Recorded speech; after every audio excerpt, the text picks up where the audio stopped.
Mi ex esposo era cirujano cardíaco reconocido. Operaba corazones, salvaba vidas. Este de aquí.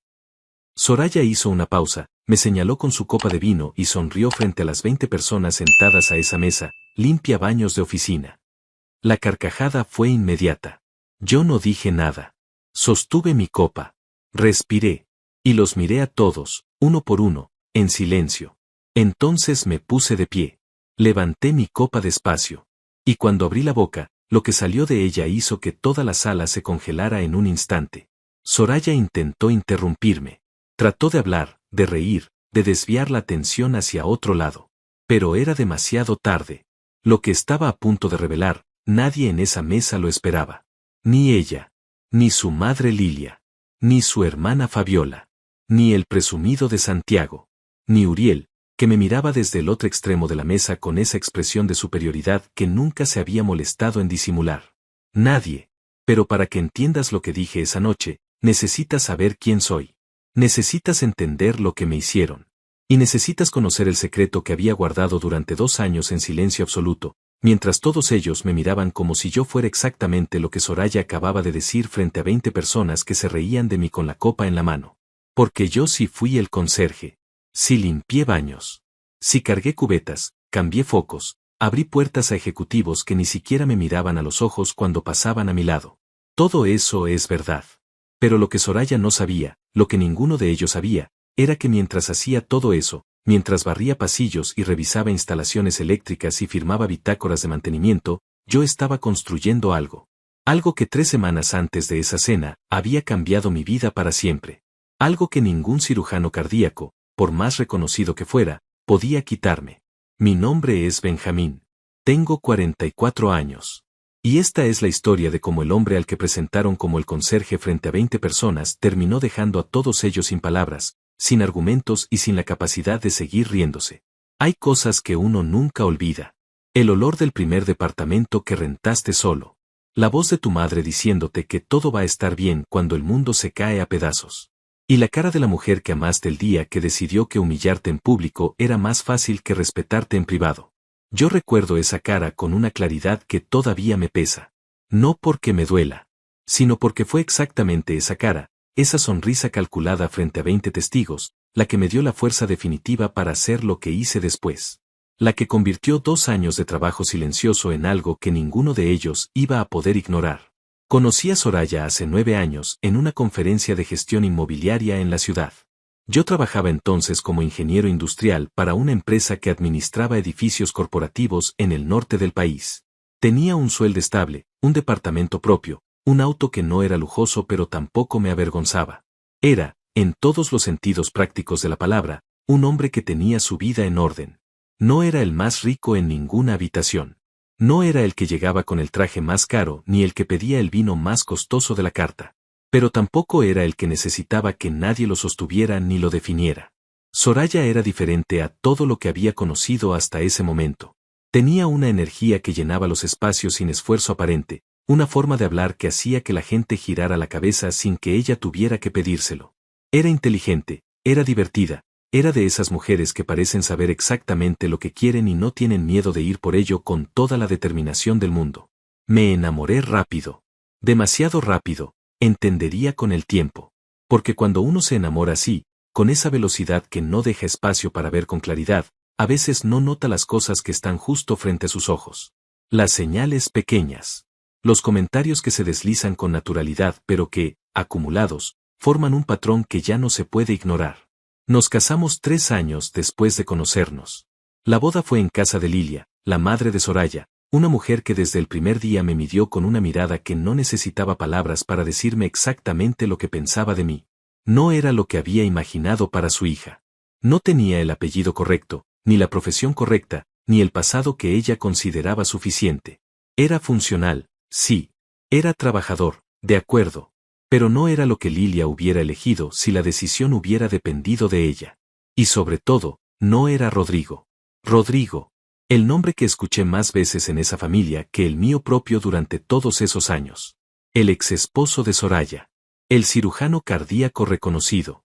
El hombre que operaba corazones, que viajaba a congresos en Europa, que tenía una clínica privada con su nombre grabado en la entrada en letras de metal plateado. Rodrigo, que había cometido el error imperdonable de divorciarse de Soraya, pero que, en la memoria colectiva de esa familia, seguía siendo el estándar dorado contra el que todos los demás hombres eran medidos. Y especialmente yo. La primera vez que escuché su nombre fue en la primera cena familiar a la que asistí como novio de Soraya. Lilia lo mencionó casi de pasada, con una naturalidad que hacía aún más evidente que no había nada de accidental en ese comentario. Rodrigo siempre traía vino de importación a estas cenas, dijo mientras abría una botella cualquiera con la misma calma con la que se dice el clima. Nadie en la mesa pareció encontrar eso extraño. Fabiola asintió sin levantar los ojos del plato. Santiago sonrió de un lado. Soraya no dijo nada. Y yo sonreí también. Guardé silencio. Como haría tantas veces después en esa misma mesa, en esa misma casa, rodeado de esas mismas personas que habían decidido, desde mucho antes de conocerme bien, que yo no era suficiente. Esa fue la primera piedra. Después vendrían muchas más. Cada una colocada con cuidado, con precisión, con esa elegancia particular que tienen las personas que saben hacerte daño sin mancharse las manos. Y yo las fui recogiendo todas, una por una, sin decir nada. Guardándolas.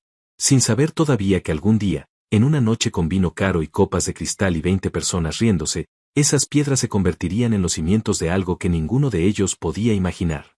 Durante años creí que el problema era yo. Que si me esforzaba más, si ganaba más, si hablaba menos o hablaba diferente o llegaba con el vino correcto o decía las cosas correctas en el momento correcto, algo cambiaría. Que en algún punto Lilia me miraría sin esa expresión de resignación educada. Que Fabiola dejaría de comparar cada logro mío con algún logro de Uriel. Que Santiago dejaría de hacer esos comentarios que siempre terminaban en una carcajada general y una palmada en mi hombro como si todo fuera una broma entre amigos. Que Soraya, al final del día, cuando estábamos solos, me diría algo que me hiciera sentir que valía la pena estar ahí. Pero eso nunca ocurrió. Y con el tiempo entendí que no iba a ocurrir. Porque el problema no era lo que yo hacía o dejaba de hacer. El problema era lo que yo representaba para esa familia. Era el recordatorio constante de que Soraya había tomado una decisión que ellos nunca terminaron de aprobar. Era la prueba viviente de que la vida perfecta que habían imaginado para ella no había salido exactamente como planearon. Y eso, en una familia como esa, no se perdona fácilmente.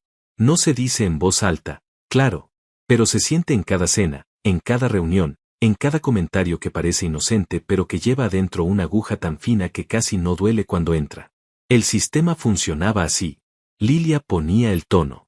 Con una frase, con un gesto, con el simple acto de ignorar algo que yo decía para luego celebrar exactamente lo mismo cuando lo decía Uriel o Santiago. Fabiola seguía el ejemplo de su madre con esa eficiencia silenciosa que tienen las personas que han aprendido desde pequeñas a moverse dentro de las jerarquías familiares sin cuestionarlas. Y Soraya, mi propia esposa, en lugar de defenderme, en lugar de decir una sola vez ya basta o dejen de hacer eso, simplemente sonreía. Se acomodaba. Elegía el lado que le resultaba más cómodo en ese momento. Y ese lado, casi nunca, era el mío. Recuerdo una noche en particular, unos 2 años después de casarnos. Fue en una cena de cumpleaños de Lilia. Yo había pasado 3 semanas trabajando en un proyecto de optimización para la empresa donde trabajaba entonces. Era un sistema de monitoreo de consumo energético para edificios grandes, algo en lo que había invertido noches enteras, fines de semana, horas que le robaba el sueño porque creía en lo que estaba haciendo. Esa noche, en la cena, mencioné el proyecto con entusiasmo. Describí cómo funcionaba, qué problema resolvía, por qué era importante. Hablé durante tal vez 3 minutos. Cuando terminé, hubo un silencio breve. Y entonces Lilia se volvió hacia Uriel y le preguntó cómo iban las cosas en su empresa de distribución. Así, sin más. Como si yo no hubiera dicho nada. Como si esos 3 minutos no hubieran existido. Uriel empezó a hablar, todos se inclinaron hacia él con interés genuino, y yo me quedé sentado con mi copa en la mano y la sensación de haber hablado solo en una habitación vacía. Soraya no dijo nada. Me miró un segundo, desvió los ojos, y sonrió ante algún comentario de su cuñado. Esa noche, en el camino de regreso a casa, le pregunté si había notado lo que pasó. Me dijo que estaba exagerando. Que su familia era así con todo el mundo. Que yo era demasiado sensible. Y que si quería que la gente se interesara en lo que hacía, tal vez debería hacer cosas más interesantes. Guardé silencio el resto del camino. Las redes sociales eran otro campo de batalla, aunque nadie las llamara así. Fabiola publicaba fotos de cada reunión familiar. Fotos cuidadas, bien encuadradas, con filtros que hacían que todo pareciera luminoso y perfecto. En esas fotos siempre aparecían Lilia en el centro, Fabiola y Uriel a los lados, Santiago con su sonrisa de anuncio publicitario, y Soraya radiante junto a ellos. Yo aparecía a veces al fondo, desenfocado, o directamente no aparecía. Una vez le pregunté a Soraya por qué nunca salía bien en las fotos de su hermana. Me respondió que Fabiola simplemente tomaba las fotos como le salían, que no era personal, que yo le daba demasiadas vueltas a las cosas. Dejé de preguntarle. Había también un lenguaje de los logros que se hablaba en esa familia y que yo nunca terminaría de dominar porque las reglas cambiaban según quien estuviera hablando. Si Uriel cerraba un contrato, era motivo de celebración, de brindis, de palmadas en la espalda. Si yo mencionaba algo similar en mi trabajo, era recibido con un silencio cortés o con algún comentario de Santiago del tipo que bueno, hay que aprovechar mientras dure, estos trabajos de corporativo son muy inestables, ¿verdad? Y todos asentían como si eso fuera una verdad universal y no una pequeña dosis de veneno disfrazada de preocupación. Y luego estaba el tema del dinero. No es que yo ganara poco. Ganaba bien para lo que hacía, para el nivel de vida que llevábamos. Pero en esa familia, el dinero se medía en términos absolutos y en comparación con Rodrigo, que seguía siendo la referencia aunque hacía años que no formaba parte de ninguna de esas cenas. Rodrigo tenía casa propia en una colonia exclusiva. Rodrigo viajaba 2 veces al año a Europa. Rodrigo había comprado a Soraya un anillo de compromiso con un diamante que Lilia describía con una precisión de quilates que revelaba cuántas veces había pensado en ese anillo desde entonces. Yo le había comprado a Soraya un anillo que me había costado 4 meses de ahorro. Era bonito. Era honesto. Era lo que podía dar en ese momento con todo lo que tenía. Nunca fue suficiente para esa familia. Y con el tiempo, empecé a sentir que tampoco era suficiente para Soraya. Lo noté primero en pequeñas cosas. En la forma en que dejó de preguntarme cómo me había ido en el trabajo. En cómo empezó a pasar más tiempo en el teléfono cuando estábamos juntos en casa, con una expresión en la cara que mezclaba distancia y algo que no sabía nombrar pero que sentía como una puerta cerrándose despacio. En cómo dejó de tomar mi mano cuando caminábamos juntos.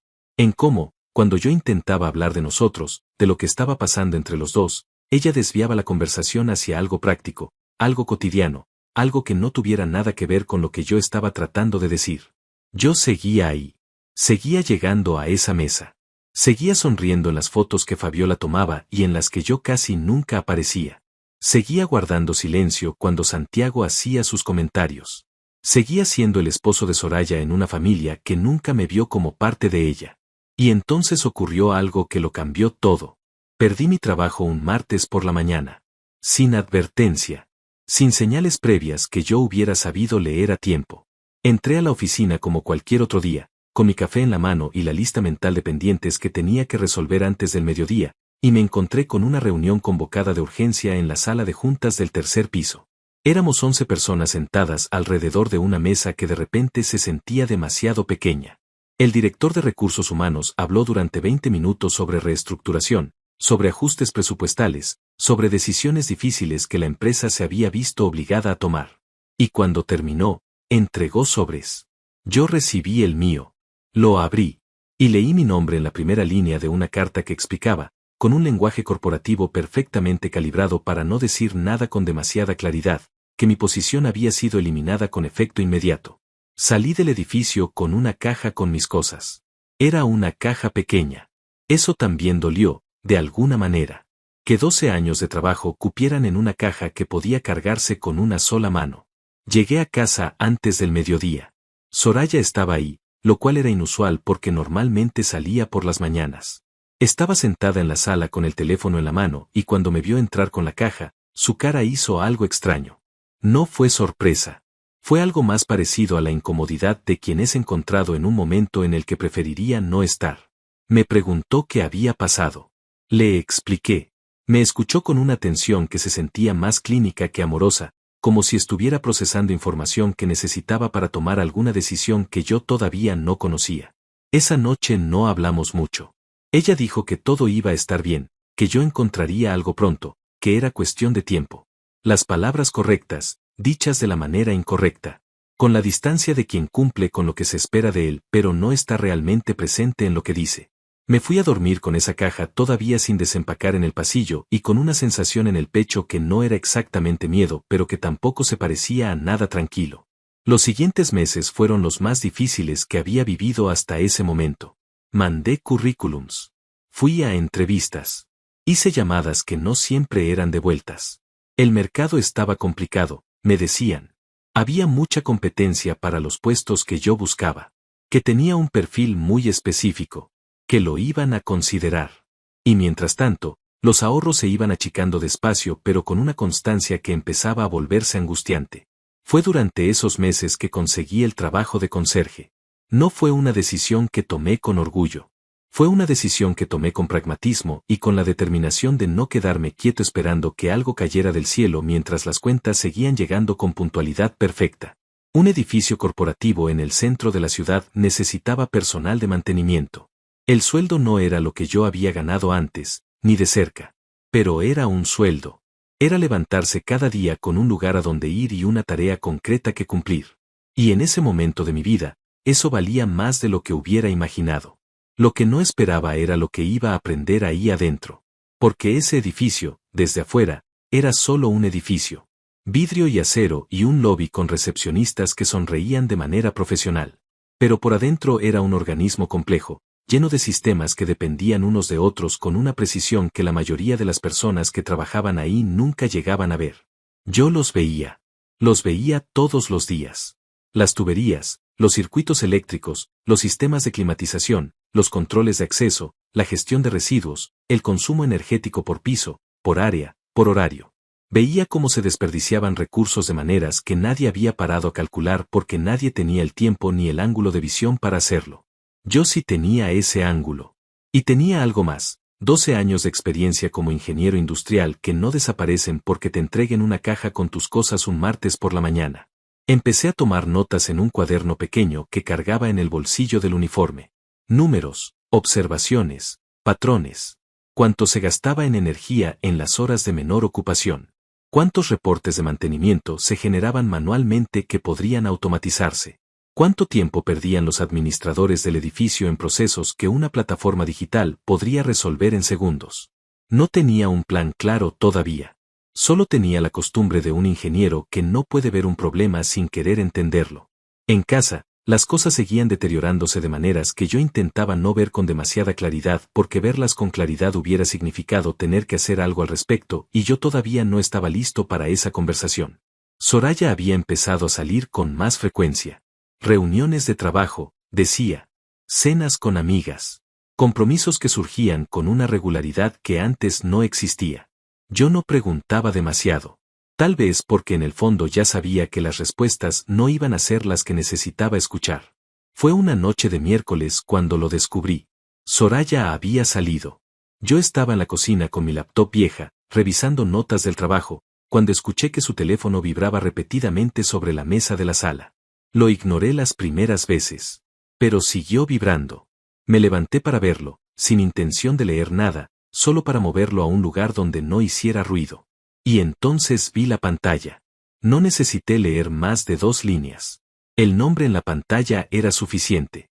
Y las palabras que alcancé a ver antes de dejar el teléfono exactamente donde estaba y volver a la cocina con pasos lentos y controlados eran suficientes para entender lo que llevaba semanas sintiendo sin querer nombrarlo. Soraya no estaba en una reunión de trabajo. Soraya no estaba con sus amigas. Y la persona con quien estaba no era alguien que yo no conociera. Me senté frente a mi laptop. No lloré. No llamé. No moví nada del lugar. Simplemente me quedé sentado en el silencio de esa cocina, mirando la pantalla apagada frente a mí, sintiendo como algo que ya estaba roto terminaba de romperse con una limpieza casi quirúrgica. Como cuando un hueso que ya tenía fisura finalmente cede. No hay drama en ese momento. Solo hay una claridad fría y extraña que te dice que ya no puedes seguir pretendiendo que no ves lo que estás viendo. Esa noche, cuando Soraya volvió a casa, no le dije nada. La saludé. Me fui a dormir. Y al día siguiente me levanté temprano, me puse el uniforme, y fui a trabajar. Pero algo había cambiado adentro de mí. Algo se había acomodado en un lugar diferente, como una pieza que finalmente encuentra el espacio donde encaja aunque duela encontrarlo. Porque en ese momento entendí que ya no estaba esperando que mi vida volviera a ser lo que había sido. Estaba empezando a construir lo que debía ser. Y lo iba a hacer en silencio. Sin anunciarle nada a nadie. Sin pedirle permiso a ninguna mesa familiar. Sin necesitar que nadie levantara una copa en mi nombre para saber que lo que estaba haciendo tenía valor. Esa noche abrí el cuaderno. Y empecé a escribir en serio. El cuaderno se llenó en 3 semanas. Después vino un segundo cuaderno, y luego un tercero. Lo que había empezado como notas sueltas de un hombre que no podía apagar el cerebro de ingeniero aunque estuviera cargando una cubeta, fue convirtiéndose en algo más estructurado, más serio, más parecido a un proyecto real. Tenía un problema claramente identificado. Los edificios corporativos en ciudades medianas y grandes de América Latina gastaban entre un 30 y un 45% más de lo necesario en operaciones de mantenimiento, no porque los recursos no existieran, sino porque no había una plataforma que integrara en tiempo real la gestión de todos los sistemas del edificio en un solo lugar accesible para los administradores. No una aplicación genérica. Una plataforma diseñada específicamente para ese tipo de inmueble, con ese tipo de variables, con esa lógica particular que yo conocía desde adentro porque la había vivido durante 12 años como ingeniero y la seguía viviendo todos los días con el uniforme puesto. Me compré una laptop usada con parte de lo poco que me quedaba de los ahorros. Costó $240. Tenía la bisagra floja y la batería duraba menos de 2 horas sin el cargador conectado. Pero funcionaba. Y eso era suficiente. Empecé a estudiar programación de manera sistemática por primera vez en mi vida.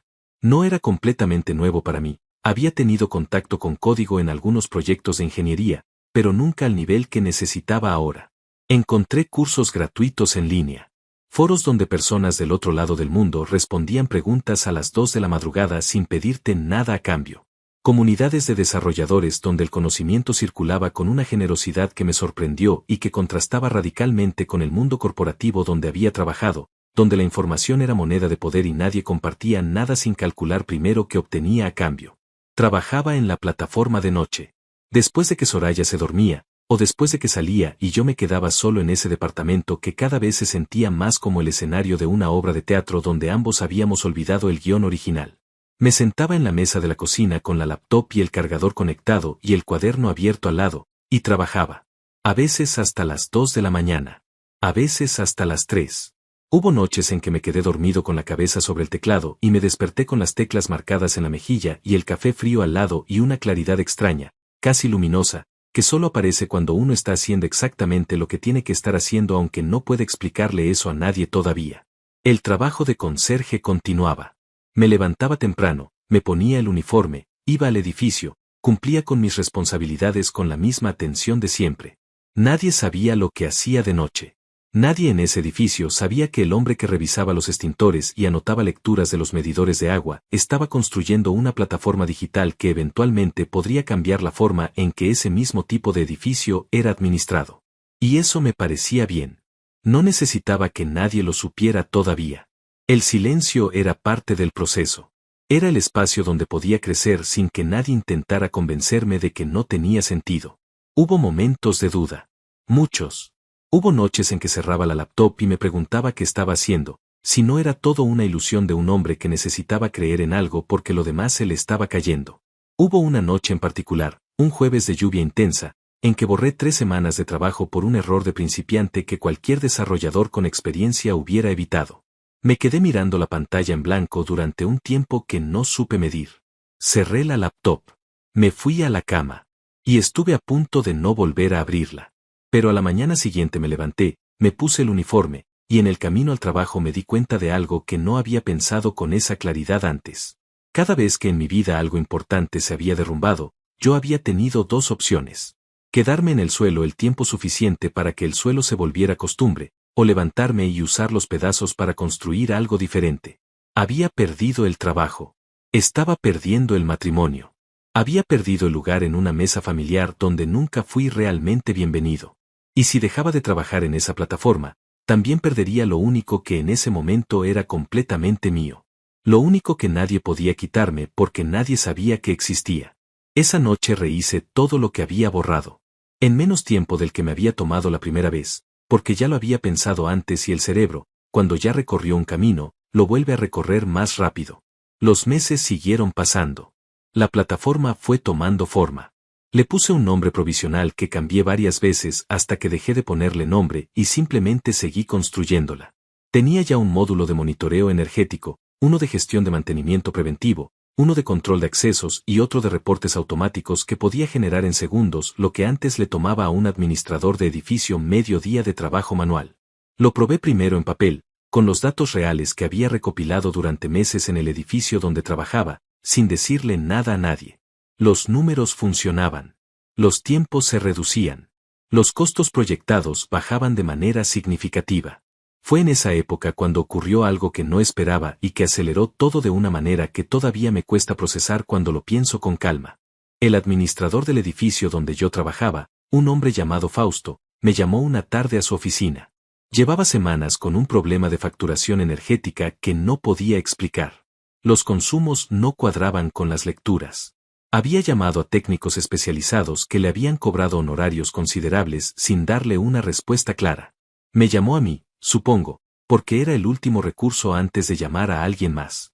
O tal vez porque me había visto tomar notas durante meses y algo le dijo que yo no era exactamente lo que parecía desde afuera. Le pedí acceso a los registros de los últimos 6 meses. Me los dio esa misma tarde. Pasé el fin de semana analizándolos con la metodología que había estado desarrollando para la plataforma. El lunes por la mañana llegué a su oficina con un informe de 4 páginas donde explicaba exactamente dónde estaba el problema, por qué había ocurrido y cómo se podía resolver de manera permanente. Fausto lo leyó en silencio. Cuando terminó, me miró de una manera que yo no había visto en mucho tiempo. No era la mirada de quien ve a un conserje. Era la mirada de quien acaba de descubrir que tiene algo valioso frente a él y está calculando qué hacer con esa información. Me preguntó si yo había hecho algo parecido antes. Le dije que sí. Me preguntó si tenía algo más desarrollado. Dudé un segundo. Y entonces abrí la laptop y le mostré la plataforma. Lo que ocurrió en los siguientes 90 días fue lo que cambió todo. Fausto tenía contactos. Contactos reales, del tipo que abre puertas que de otra manera permanecen cerradas para siempre. Me conectó con Elías, un inversionista que operaba en el sector inmobiliario corporativo y que llevaba tiempo buscando exactamente el tipo de solución que yo había construido en la mesa de mi cocina con una laptop de $240 y la bisagra floja. Elías me presentó a un equipo legal. Formalizamos la empresa. Protegimos la propiedad intelectual. Y entonces Elías hizo algo que yo no esperaba con esa velocidad. Llevó la plataforma directamente a una multinacional de gestión inmobiliaria que operaba en 14 países y que llevaba 2 años buscando adquirir tecnología de este tipo en lugar de desarrollarla internamente. Las negociaciones duraron 11 semanas. Yo seguí yendo al trabajo todos los días durante esas 11 semanas. Seguí con el uniforme. Seguí revisando extintores y anotando lecturas y abriendo puertas. Nadie sabía nada. Soraya no sabía nada. La familia de Soraya no sabía nada. Y 3 semanas antes de esa cena con el vino caro y las copas de cristal, en una sala de conferencias en el piso 17 de un edificio en el centro de la ciudad, yo firmé un contrato de adquisición por $4.200.000. Guardé el contrato en una carpeta. Volví a casa. Me cambié de ropa. Y empecé a preparar lo que iba a decir cuando llegara el momento correcto. No sabía todavía que ese momento llegaría 3 semanas después, en una mesa familiar, con una copa en la mano y 20 personas esperando verme callar una vez más. La invitación llegó un jueves por la tarde. Era una de esas reuniones anuales que la familia de Soraya organizaba con una puntualidad que contrastaba con la informalidad que pretendían tener. Lilia mandaba un mensaje al grupo familiar con semanas de anticipación, recordaba la fecha 2 veces más, y el día anterior enviaba otro mensaje con la hora exacta y el menú que había preparado, como si alguien fuera a atreverse a llegar tarde o a declinar la invitación. Era una reunión a la que yo había asistido durante años con la misma sensación con que uno va al dentista, sabiendo que era necesario, sabiendo que iba a doler de alguna manera, pero yendo de todas formas porque no ir generaba consecuencias peores que ir. Esta vez, sin embargo, algo era diferente. Esta vez yo sabía algo que ninguno de ellos sabía. Llevaba ese conocimiento guardado con una calma que me sorprendía incluso a mí mismo. No sentía la urgencia de contarlo. No sentía la necesidad de llegar a esa mesa y anunciarlo como quien finalmente puede demostrar que tenía razón. Sentía algo más extraño y más profundo que eso. Sentía la tranquilidad particular de quien ya no necesita ganar una discusión porque sabe que la discusión dejó de importar. Lo que había construido existía independientemente de lo que esa familia pensara de mí. El contrato estaba firmado. El dinero estaba en proceso de transferencia. Y yo era exactamente la misma persona que había sido el año anterior, con la única diferencia de que ahora tenía una claridad sobre mi propio valor que ninguna cena familiar me había podido dar y ninguna cena familiar me podía quitar. Llegamos a casa de Lilia a las 8 de la noche.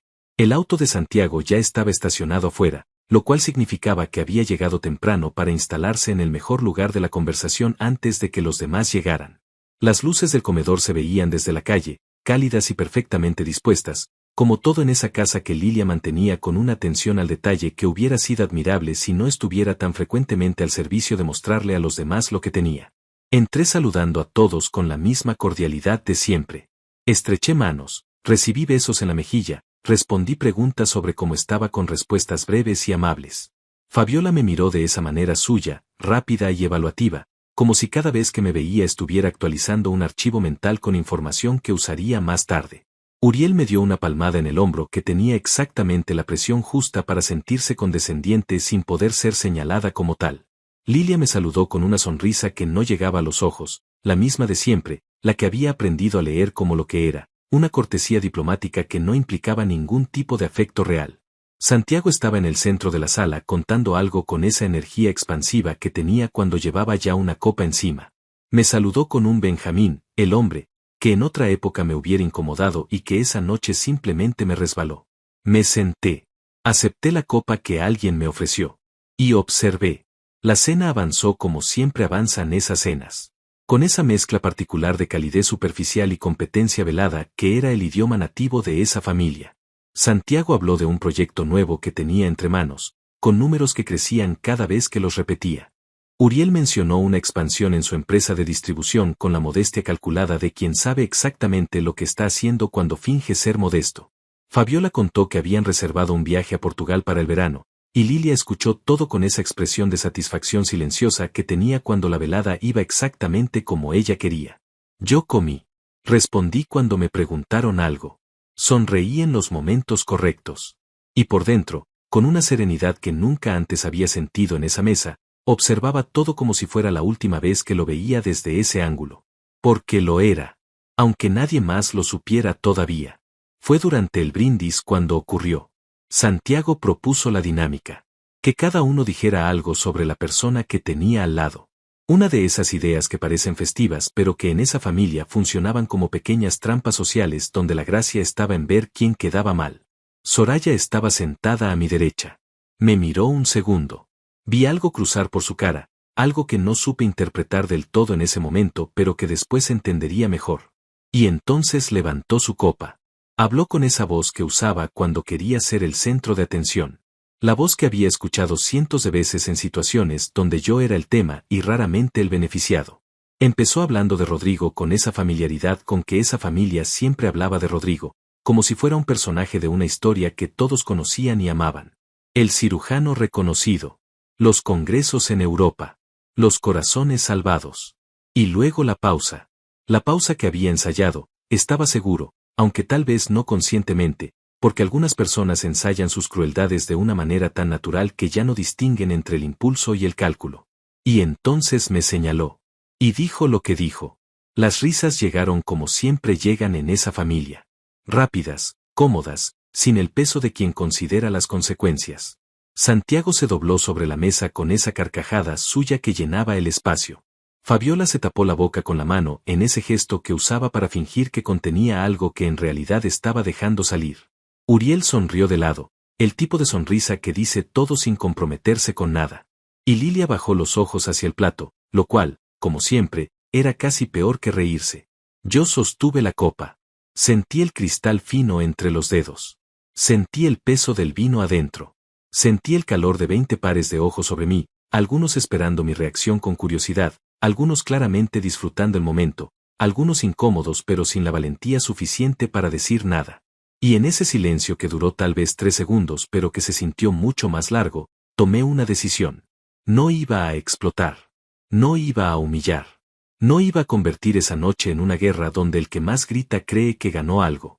Iba a hacer algo mucho más simple y mucho más devastador que cualquier explosión emocional. Iba a decir la verdad. Con calma.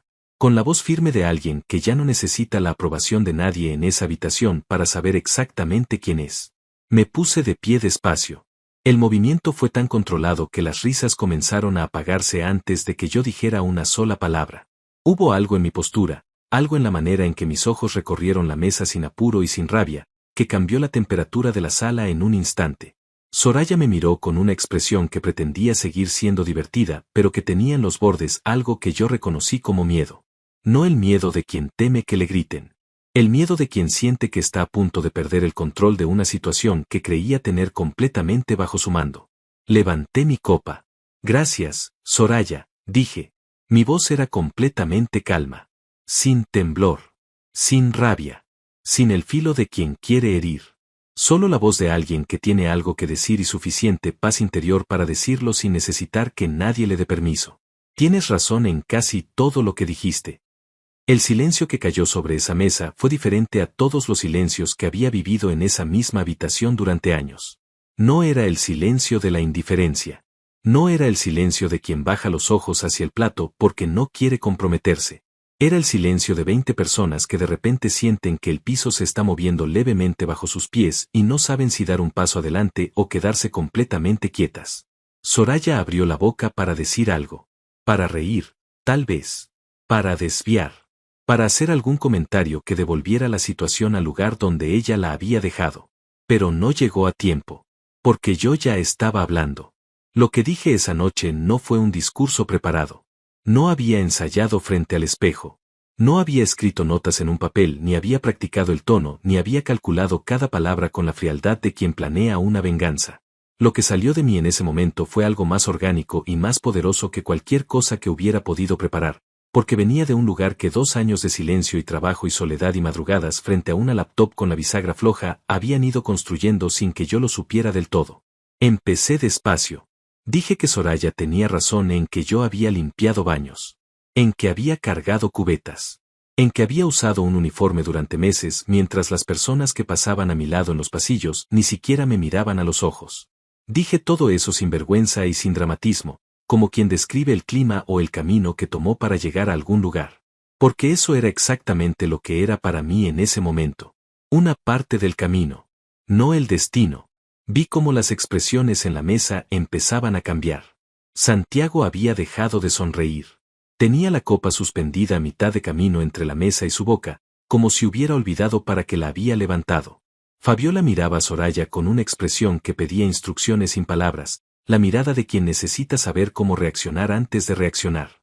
Uriel tenía los brazos cruzados y la mandíbula ligeramente tensa, la postura de alguien que está procesando información que no esperaba recibir. Lilia había levantado los ojos del plato por primera vez en varios minutos y me miraba con una atención que en todos esos años nunca me había dado. Y Soraya. Soraya me miraba con esa expresión que yo había aprendido a leer durante 9 años juntos. La expresión que aparecía cuando algo no salía como ella había calculado. Cuando la conversación tomaba un rumbo que no era el que había trazado. Intentó interrumpirme una vez. Dijo mi nombre con esa entonación particular que usaba cuando quería redirigir algo. Pero yo continué. No con rabia. No alzando la voz. Simplemente continué, porque tenía algo que terminar de decir y ya no había ninguna razón para no decirlo. Les dije que mientras trabajaba en ese edificio, mientras hacía exactamente el trabajo que Soraya había descrito con tanta gracia frente a todos ellos, yo había estado construyendo algo. Que había identificado un problema real en la industria inmobiliaria corporativa. Que había desarrollado una solución. Que esa solución había tomado la forma de una plataforma tecnológica que integraba en tiempo real la gestión completa de edificios corporativos. Que había trabajado en ella durante 2 años, de noche, en silencio, sin contárselo a nadie. Hice una pausa. La sala estaba completamente quieta.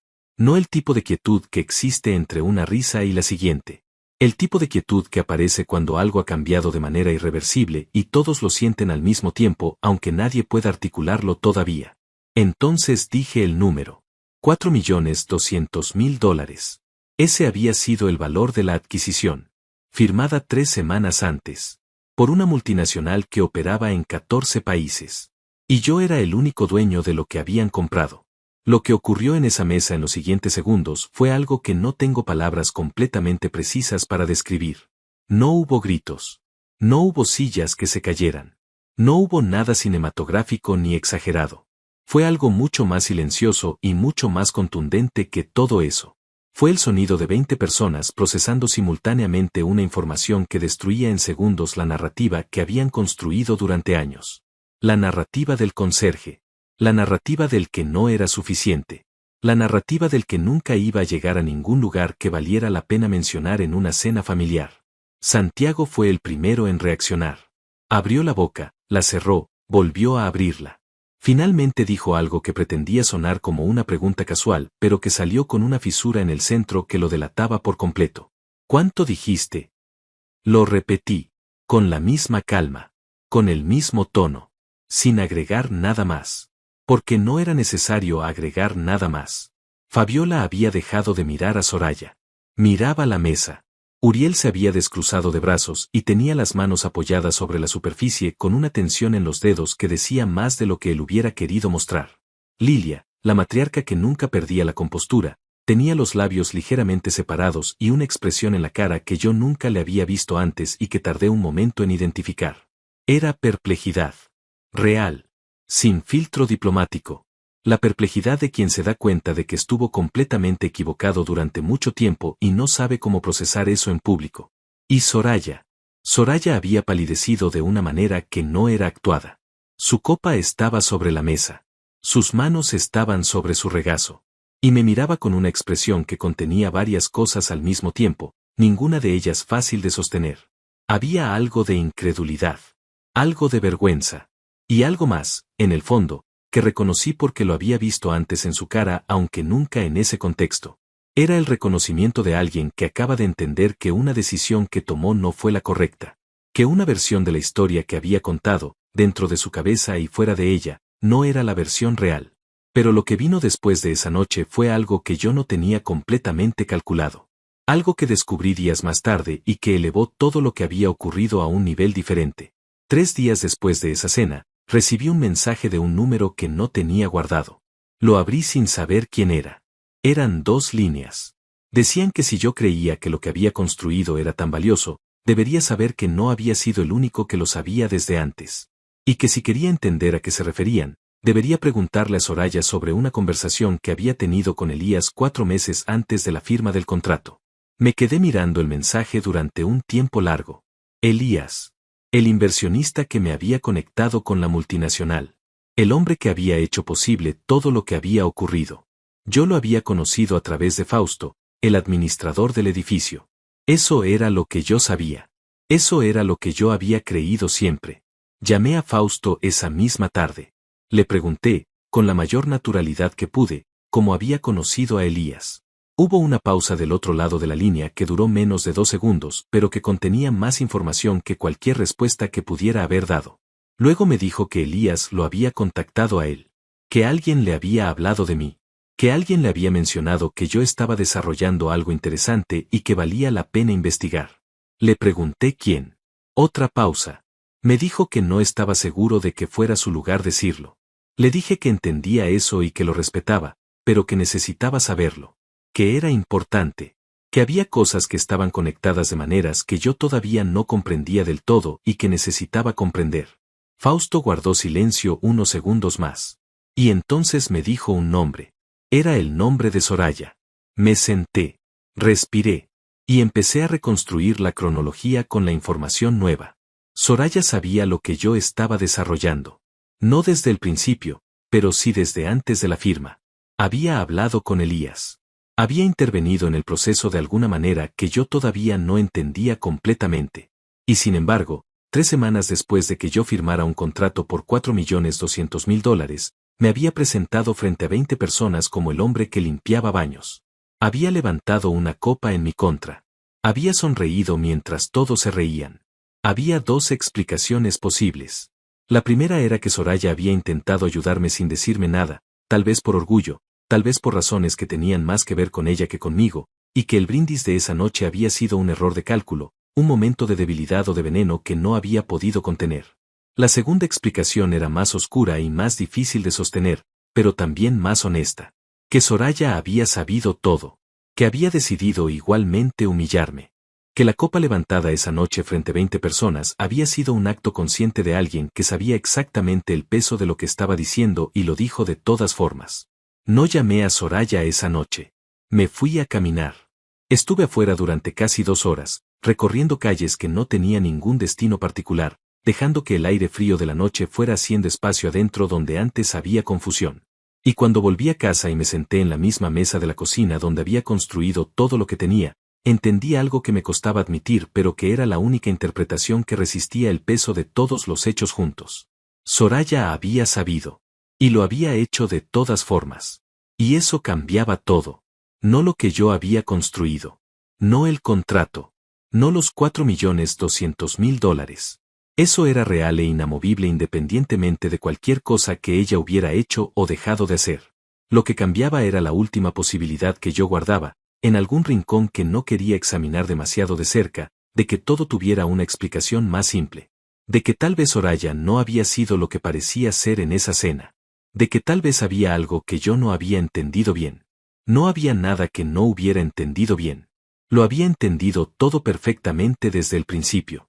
Hay una diferencia entre saber algo y estar listo para actuar en consecuencia. Yo sabía muchas cosas desde hacía tiempo. Sabía que mi matrimonio era una construcción que se había ido vaciando por dentro mientras mantenía la apariencia exterior intacta. Sabía que la familia de Soraya nunca me había visto como uno de los suyos y nunca lo haría. Sabía que las humillaciones pequeñas y acumuladas de años de cenas y reuniones y comentarios y miradas habían formado algo que ya no podía ignorarse.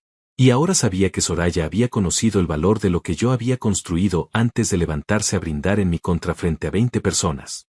Pero saber todo eso no me decía qué hacer con ello.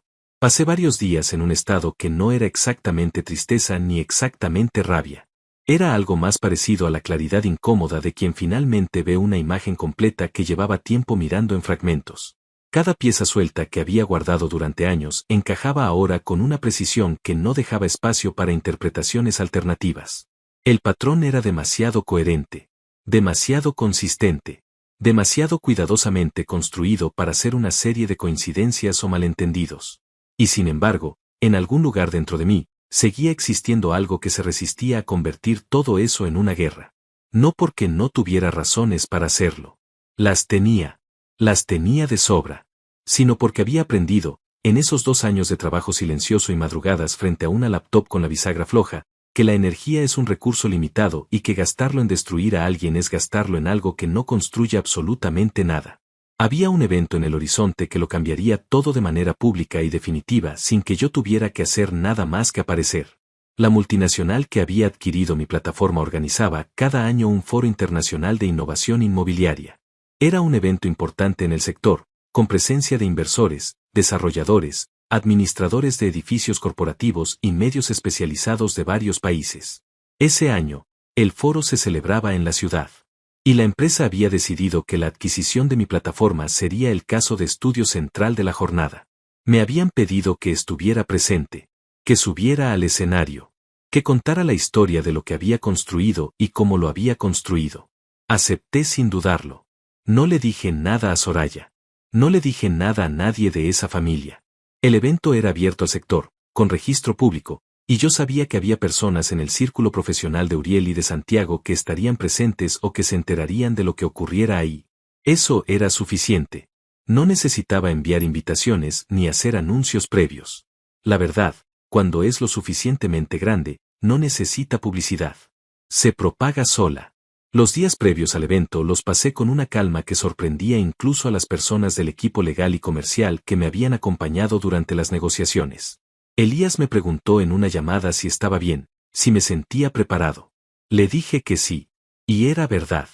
No sentía nervios en el sentido convencional de la palabra. Sentía algo más parecido a la concentración tranquila de quien sabe exactamente lo que va a hacer y ha dejado de preguntarse si tiene derecho a hacerlo. La noche anterior al evento no dormí mucho. No por ansiedad, sino porque me quedé sentado en la mesa de la cocina durante horas, en silencio, recorriendo mentalmente el camino completo. Desde la conferencia donde conocí a Soraya. Desde la primera cena en casa de Lilia. Desde el sobre con mi nombre en la primera línea. Desde la laptop de $240. Desde las noches de lluvia y las noches de error y las noches en que estuve a punto de cerrar todo y no volver a abrirlo. Desde el teléfono de Soraya vibrando sobre la mesa de la sala. Desde el cuaderno pequeño en el bolsillo del uniforme. Desde la sala de conferencias en el piso 17. Desde la copa levantada frente a 20 personas que se reían. Todo ese camino había llevado a esa noche. A esa mesa de cocina silenciosa. A esa claridad. El foro comenzó a las 10 de la mañana en un centro de convenciones en el centro de la ciudad.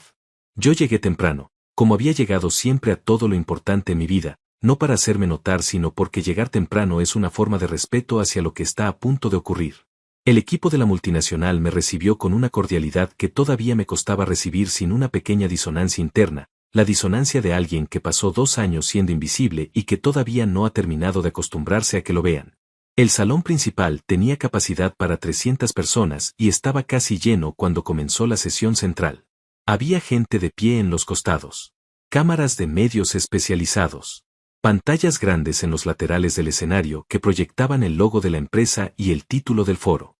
Era un mundo completamente diferente al comedor de la casa de Lilia con su mesa larga y sus copas de cristal y sus 20 personas que sabían exactamente dónde estaba el lugar de cada quien. El director regional de la multinacional subió primero al escenario. Habló durante 20 minutos sobre el estado del sector inmobiliario corporativo en América Latina, sobre los desafíos de eficiencia operativa, sobre la brecha tecnológica que existía entre lo que los edificios necesitaban y lo que el mercado ofrecía. Habló con datos, con gráficos, con una precisión que dejaba claro que la empresa sabía exactamente qué problema había estado buscando resolver y por qué había sido tan difícil encontrar a alguien que lo resolviera de manera elegante y escalable. Y entonces empezó a hablar de la adquisición. Describió la plataforma sin nombrarla todavía. Explicó qué hacía, cómo funcionaba, qué problema resolvía y con qué nivel de precisión. Mostró los datos de las pruebas piloto que habían realizado en 3 edificios corporativos durante los meses previos a la firma. Los números eran contundentes. Reducción de costos operativos de entre el 28 y el 42% dependiendo del tipo de edificio. Reducción del tiempo de gestión administrativa en un 63%. Eliminación casi total de los errores de facturación energética. Una sala de 300 personas escuchando en silencio los resultados de algo que yo había construido en la mesa de mi cocina. Luego el director habló del origen de la plataforma. Dijo que lo que hacía especialmente notable a esta adquisición no era solo la calidad técnica de lo desarrollado, sino la historia de quien lo había desarrollado. Dijo que el creador de esta plataforma no venía de un laboratorio de innovación, ni de una aceleradora de startups, ni de un departamento de investigación y desarrollo de una corporación con presupuesto ilimitado. Dijo que venía de algo mucho más cercano al suelo, mucho más cercano a la realidad del problema que había resuelto. Hizo una pausa. Dijo que el creador de la plataforma había trabajado durante meses en el mismo tipo de edificio que la plataforma estaba diseñada para administrar. No como ejecutivo, no como consultor, como personal de mantenimiento, que había visto el problema desde el único ángulo que permite verlo completamente, desde adentro, desde abajo, desde el lugar donde nadie suele buscar soluciones porque nadie suele buscar nada ahí excepto lo que necesita que alguien más limpie o repare o revise. El salón estaba en silencio absoluto. El director sonrió levemente. Y dijo que le parecía justo que esa persona contara su propia historia con sus propias palabras. Que había algo en esa historia que valía más que cualquier presentación corporativa que él pudiera hacer.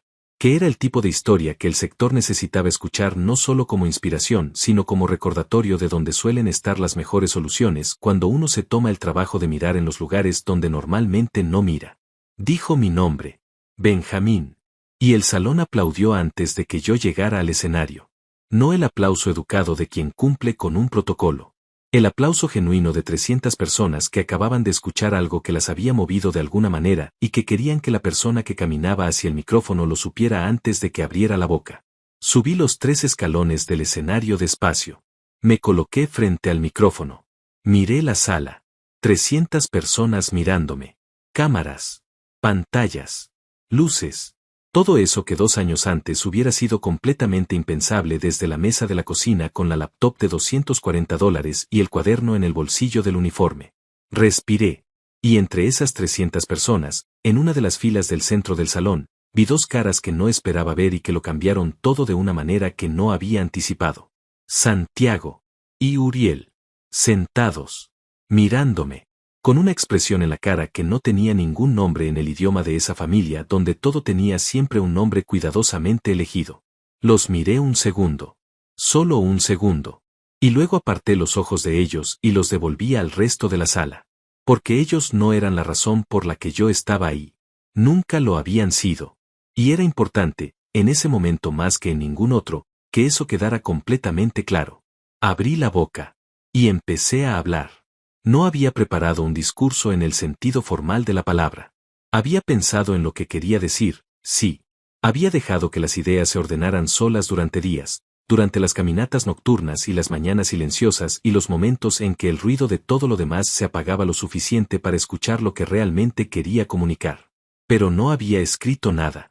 No había practicado frente a un espejo ni cronometrado mis palabras ni ensayado el tono con nadie. Porque lo que tenía que decir no era el tipo de cosa que mejora con el ensayo.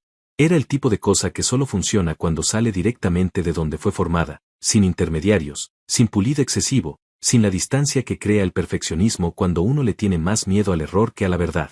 Empecé hablando del edificio. No de la plataforma. No del contrato. No de los $4.200.000. Empecé hablando del edificio donde había trabajado, de los pasillos que había recorrido con el uniforme puesto, de los sistemas que había observado durante meses con la atención particular de alguien que no puede ver un problema sin querer entenderlo completamente. Hablé de los medidores de agua y de los circuitos eléctricos y de los reportes manuales que los administradores llenaban a mano porque no existía nada mejor. Hablé de las horas que se perdían en procesos que podían automatizarse. Hablé del dinero que se evaporaba en ineficiencias que nadie había parado a calcular porque nadie tenía el ángulo correcto para verlas.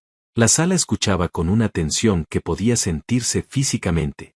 No el silencio educado de quien espera que el orador termine para poder aplaudir y irse. El silencio activo de quien está procesando algo que le importa y no quiere perderse ninguna parte. Entonces hablé de las noches. De la laptop usada. De los $240 que me habían costado y de la bisagra floja que crujía cada vez que la abría.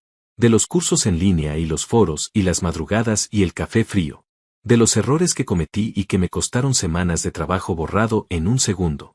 De la noche de lluvia en que cerré la computadora y estuve a punto de no volver a abrirla. Hablé de eso con la misma calma con que había hablado de los medidores de agua, porque todo formaba parte del mismo camino y ninguna parte de ese camino merecía más vergüenza o más orgullo que las demás. Era simplemente lo que había ocurrido. Era simplemente lo que había tenido que hacer. Vi a varias personas en la sala que asentían sin darse cuenta. El gesto involuntario de quien reconoce algo en lo que está escuchando. De quien ha estado en algún lugar parecido, aunque los detalles sean completamente diferentes. Eso era lo que yo quería. No que me admiraran. No que me aplaudieran, que reconocieran algo, que se llevaran algo que pudieran usar. Hablé de lo que significa ser invisible, no de manera abstracta, de manera concreta y específica, de lo que se siente cuando dices algo en una habitación y nadie responde, cuando tu trabajo es funcional para los demás pero invisible para ellos al mismo tiempo. Cuando las personas pasan a tu lado sin mirarte los ojos, no porque seas malo o porque hayas hecho algo mal, sino simplemente porque no estás en el lugar donde ellos buscan lo que buscan. Hablé de eso sin nombrar a nadie, sin señalar a nadie, sin convertir lo que era una experiencia universal en una acusación personal, porque no era el momento para eso. Y porque la experiencia de ser invisible, de ser subestimado, de ser comparado y encontrado insuficiente, no me pertenecía solo a mí. Estaba en esa sala. Estaba en muchas de las caras que me miraban desde sus asientos. Vi a una mujer en la tercera fila que tenía los ojos húmedos. No llorando. Solo con esa humedad que aparece cuando algo toca un lugar que no esperabas que tocara. Continué. Hablé de la diferencia entre el lugar donde uno está y el lugar donde uno está construyendo. De cómo esos dos lugares pueden existir simultáneamente sin que nadie a tu alrededor lo sepa. De cómo el trabajo silencioso tiene una dignidad particular que el trabajo visible no siempre tiene, no porque sea mejor sino porque exige una fe en uno mismo que no depende de la validación externa para sostenerse. Cuando nadie te está mirando, cuando nadie sabe lo que estás haciendo, cuando no hay aplausos ni reconocimiento ni siquiera la posibilidad de que alguien te diga que vas por el camino correcto, lo único que tienes es tu propia certeza. Y cultivar esa certeza, mantenerla viva en las noches de duda y en las mañanas de cansancio y en los momentos en que todo parece demasiado grande para una sola persona, eso es lo más difícil. Y también lo más valioso. Hice una pausa. Miré la sala. Y entonces dije algo que no había planeado decir, pero que salió con una naturalidad que solo tienen las cosas verdaderas. Dije que en mi vida había personas que habían decidido, mucho antes de conocerme bien, cuál era mi lugar. Que habían construido una imagen de mí basada en lo que veían desde fuera y habían tomado esa imagen como definitiva. Que me habían comparado con otros. Que me habían medido con estándares que no eran los míos.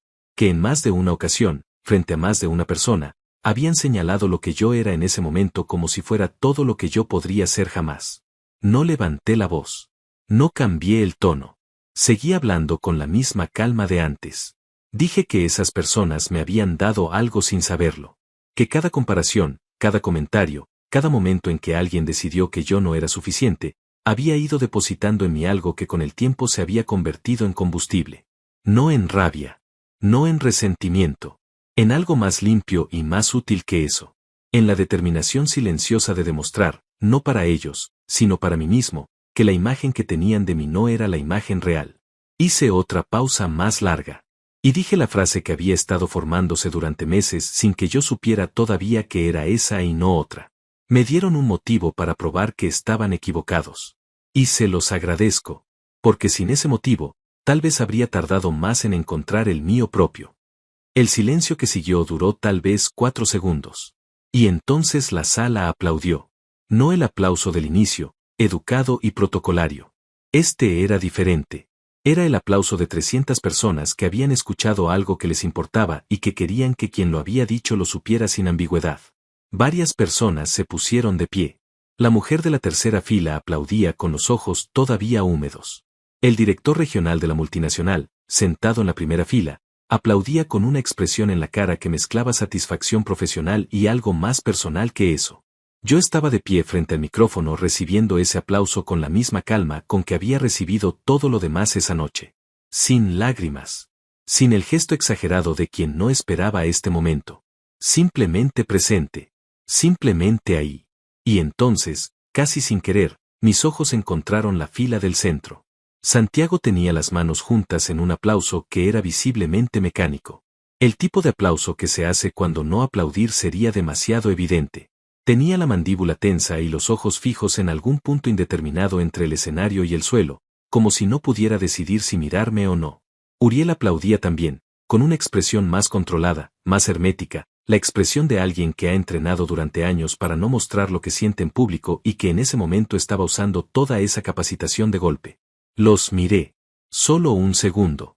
El mismo segundo de antes. Y en ese segundo vi algo que no esperaba ver con tanta claridad. No vi derrota. No vi humillación. Vi algo más parecido al reconocimiento. El reconocimiento incómodo y tardío de alguien que entiende que estuvo equivocado pero que todavía no sabe qué hacer con esa información. Ese reconocimiento no me dio satisfacción en el sentido en que yo hubiera esperado que me la diera tiempo atrás. No sentí el triunfo de quien finalmente puede decirle a alguien en la cara que tenía razón. Sentí algo más tranquilo que eso. Algo más parecido al cierre. Aparté los ojos de ellos. Agradecí a la sala. Agradecí a la empresa. Agradecí a Fausto, sin dar su nombre completo, describiéndolo solo como el hombre que me dio acceso a los registros un fin de semana sin pedirme explicaciones. Agradecí a Elías, que había visto algo cuando todavía era solo un cuaderno con números y una laptop con la bisagra floja. Y agradecí, con una frase breve y sin elaborar demasiado, a todas las personas que en algún momento habían decidido que yo no era suficiente. Porque sin ellas, dije, tal vez nunca habría tenido la claridad suficiente para entender qué era exactamente lo que quería demostrarme a mí mismo. Bajé del escenario. El director me esperaba al pie de los escalones. Me extendió la mano. Me dijo algo en voz baja que no escuché completamente porque en ese momento mis oídos estaban procesando otra cosa. El sonido de la sala todavía aplaudiendo. El sonido de algo que había tardado 2 años en construirse llegando finalmente a un lugar donde podía existir con toda su dimensión real. Afuera del salón, durante el descanso que siguió a la presentación, varias personas se acercaron a hablar conmigo. Inversores. Administradores de edificios. Periodistas de medios especializados. Cada conversación era breve pero real, el tipo de conversación que ocurre cuando alguien tiene algo genuino que decirte y no está cumpliendo con un protocolo social. Fue durante esas conversaciones, de pie con un café en la mano en el pasillo del centro de convenciones, cuando sentí que alguien se detenía a mi lado con una intención diferente a la de los demás. No para felicitarme, no para preguntarme algo sobre la plataforma, sino con esa energía particular de quien necesita decir algo que le pesa y no sabe exactamente cómo empezar. Me volví. Era Santiago. Santiago no tenía el traje impecable de siempre. Lo traía puesto, sí, pero algo en él estaba diferente. La postura, tal vez. Esa expansividad que lo caracterizaba, esa manera de ocupar el espacio como si le perteneciera por derecho natural, había cedido en algo que no llegaba a ser pequeñez pero que tampoco era la misma cosa de siempre. Me miró un segundo antes de hablar, como si estuviera buscando el tono correcto y no terminara de encontrarlo. No sabía nada de todo esto, dijo finalmente. Lo miré. Esperé. Lo que dijiste ahí adentro. Hizo un gesto vago hacia el salón. No esperaba escuchar eso. Le dije que lo entendía. Hubo un silencio breve. Santiago miró hacia un lado, luego volvió a mirarme. Vi que había algo que quería decir y que le costaba decirlo, no porque fuera mentira sino porque era verdad y la verdad, cuando uno no está acostumbrado a decirla en ciertos contextos, tiene un peso particular que hay que aprender a cargar. Los comentarios que hice, dijo, en las cenas, a lo largo de los años. Se detuvo. No eran correctos. No era una disculpa elaborada. No tenía el lenguaje cuidadoso de quien ha preparado lo que va a decir con anticipación. Era el tipo de reconocimiento torpe e incómodo que hacen las personas cuando algo las obliga a verse con claridad y no tienen todavía las palabras perfectas para describir lo que ven. En otro momento de mi vida, tal vez eso no hubiera sido suficiente para mí. Tal vez hubiera querido más. Una explicación más completa, un arrepentimiento más articulado, alguna forma de que el peso de todos esos años de comentarios quedara reconocido con la magnitud que merecía. Pero ese ya no era el lugar donde yo vivía. Le dije que apreciaba que me lo dijera, que lo escuchaba, y que esperaba que ambos pudiéramos seguir adelante desde ese punto con algo más honesto que lo que había existido antes. No le dije que todo estaba bien, porque no estaba completamente bien y decirlo hubiera sido una mentira educada que no le servía a ninguno de los dos. No le dije que lo que había ocurrido durante años no importaba, porque importaba y negarlo hubiera sido otra forma de hacerme invisible, esta vez por mi propia mano. Solo le dije lo que era verdad en ese momento, que lo escuchaba, que seguíamos adelante. Santiago asintió. Me extendió la mano. Se la estreché. Y se fue. Uriel no se acercó esa tarde. Lo vi de lejos, hablando con alguien del equipo de la empresa, con esa postura suya de siempre, controlada y hermética. Me miró una vez desde la distancia. Asentí levemente. Él hizo lo mismo. Eso fue todo entre nosotros, y en ese momento me pareció suficiente. No todas las conversaciones necesitan ocurrir el mismo día.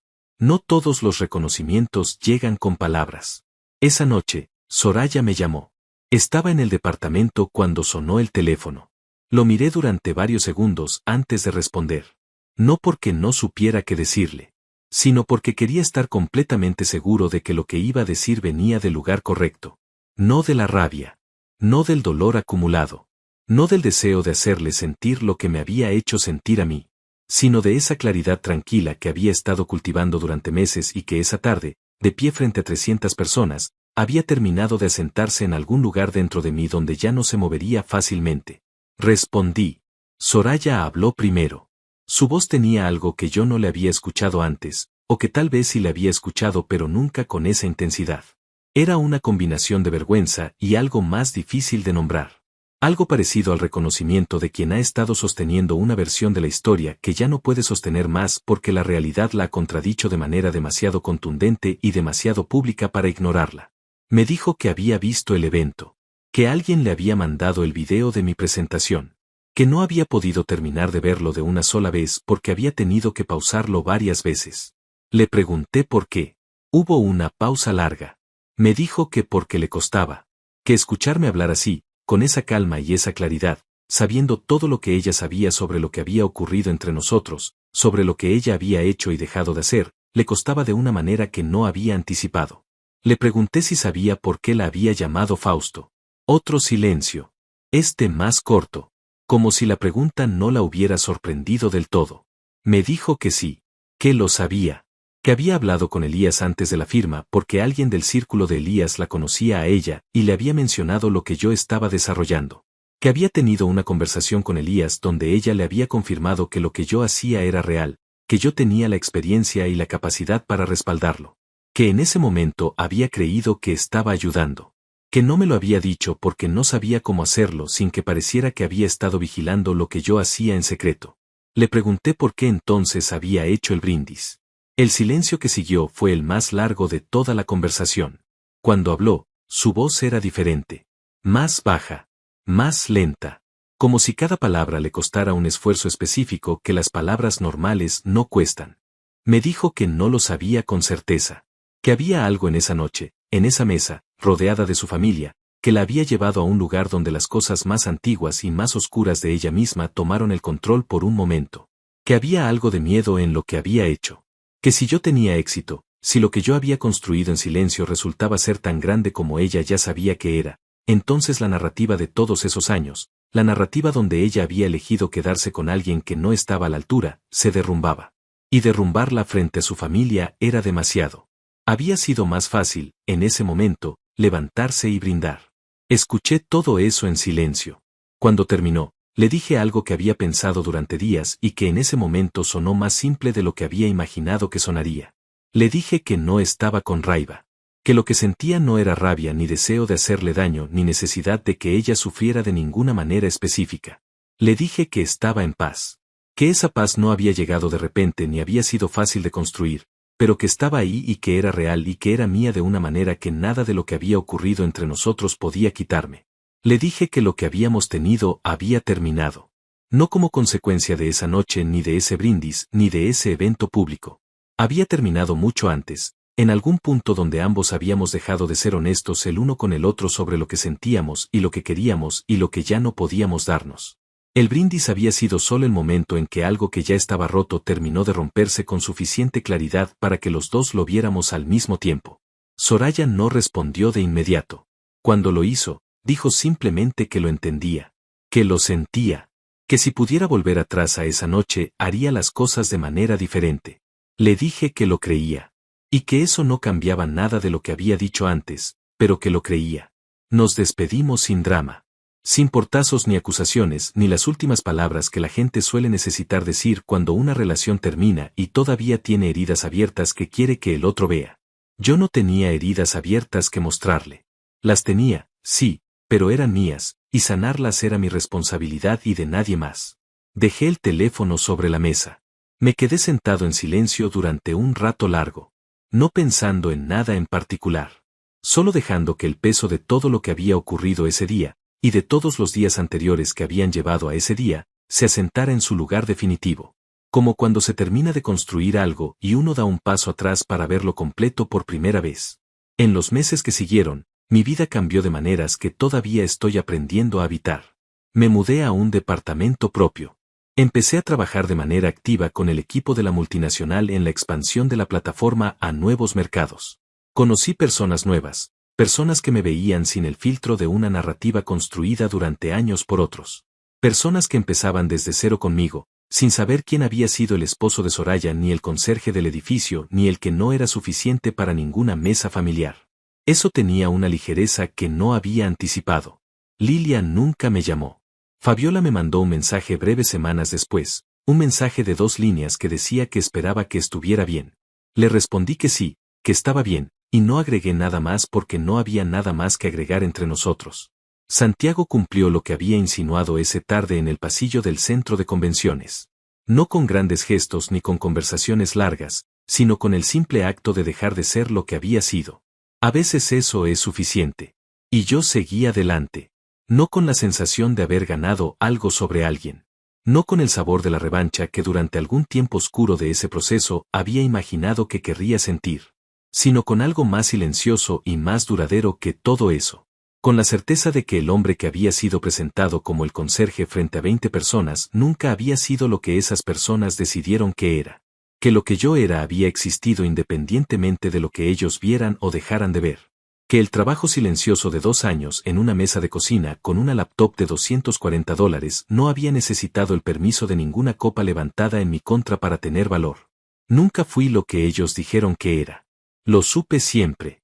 Solo tardé un tiempo en tener las pruebas suficientes para decirlo en voz alta, de pie, frente a 300 personas, con la misma calma con que uno dice algo que lleva siendo verdad desde mucho antes de que alguien más pudiera verlo.